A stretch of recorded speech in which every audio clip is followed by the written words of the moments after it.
Bermain di National Olympic Stadium, Phnom Penh, laga berjalan dengan cukup intens.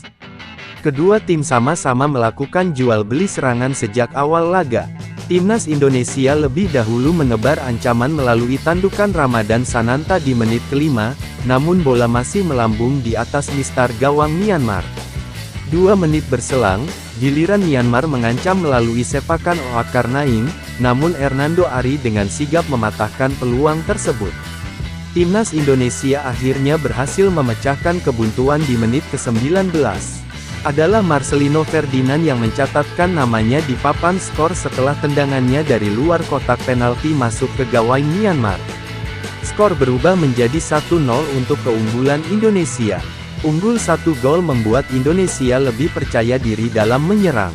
Sementara Myanmar mulai keteteran dan memutuskan untuk bermain lebih pragmatis. Celaka bagi Myanmar, mereka dihukum penalti di menit ke-29 setelah Sin Tan Aung menjatuhkan Marcelino di kotak penalti. Ramadan Sananta yang ditunjuk jadi eksekutor sukses mengelabui kiper Myanmar dengan sepakan mendatarnya, sehingga skuad Garuda unggul 2-0 atas Myanmar. Di sisa babak pertama, timnas Indonesia masih menjaga dominasi atas Myanmar.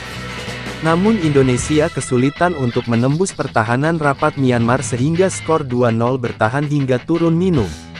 Tertinggal 2-0 di babak pertama, Myanmar tampil beda di awal babak kedua. Anak asuh Michael Fairtenbeiner ini tampil menekan dan membuat Garuda Nusantara agak kesulitan untuk mengembangkan permainan di 15 menit pertama babak pertama. Namun beruntung, memasuki menit ke-60 Indonesia berhasil lepas dari tekanan. Skuad Garuda berhasil menambah keunggulan menjadi 3-0 berkat aksi brilian Ramadan Sananta. Bergerak dari sisi kanan, penyerang PSM Makassar itu berhasil melewati adangan 2 bek Myanmar sebelum melepaskan tembakan yang menghujam gawang Myanmar. Meski unggul 3-0, Indonesia tidak mengendorkan serangan mereka. Di menit ke-73, Fajar Faturrahman berhasil menambah keunggulan Indonesia. Menerima umpan dari 6, Muhammad Fajar mampu melepaskan tembakan keras mendatar ke gawang Myanmar sehingga skor berubah menjadi 4-0 untuk keunggulan skuad Garuda.